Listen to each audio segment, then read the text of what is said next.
Toi aussi, tu te demandes ce que veut dire la perpétuité en France? Parce qu'entre perpétuité simple, réelle, incompressible ou avec période de sûreté, on s'y perd. Alors, je te propose de faire le point avec l'exemple du procès de Dabia Benkired, condamnée à la peine la plus lourde du droit français. En France, la perpétuité, ce n'est pas forcément la prison à vie. C'est une peine à durée indéterminée prononcée pour les crimes les plus graves comme les meurtres, les viols ou les actes de torture. Mais elle peut être assortie ou non d'une période de sûreté. Si la peine ne comporte aucune période de sûreté, le condamné peut, en théorie, demander une libération conditionnelle à tout moment, à partir du moment où il a commencé à purger sa peine. C'est rare, mais possible. Dans ce cas, la justice évalue si la réinsertion est envisageable. Le plus souvent, la perpétuité s'accompagne d'une période de sûreté. C'est le temps minimum à passer en prison avant de pouvoir espérer une libération conditionnelle. Elle dure généralement 18 à 22 ans, mais elle peut être portée à 30 ans pour les crimes les plus graves. Et puis, il y a le cas extrême, la perpétuité incompressible, aussi appelée perpétuité réelle. Dans ce cas, il n'y a aucune possibilité d'aménagement de peine avant que le condamné n'ait écoulé 30 années de prison.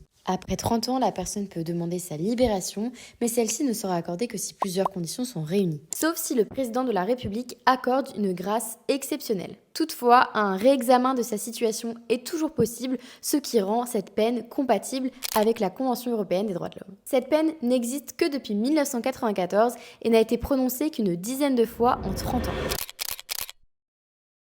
Elle est réservée aux crimes les plus inhumains et avant Dabia Benkired, aucune femme n'avait jamais été condamnée à cette peine. Dans l'affaire Lola, l'avocat général avait réclamé cette peine pour 3 raisons. Protéger la société, éviter toute récidive et restaurer l'équilibre social. Et la cour d'assises de Paris a suivi cette réquisition. Dabia a donc été condamnée à la réclusion criminelle à perpétuité incompressible. Et maintenant, tu sais exactement à quoi ça correspond. Abonne-toi pour plus de décryptage d'actualités juridiques.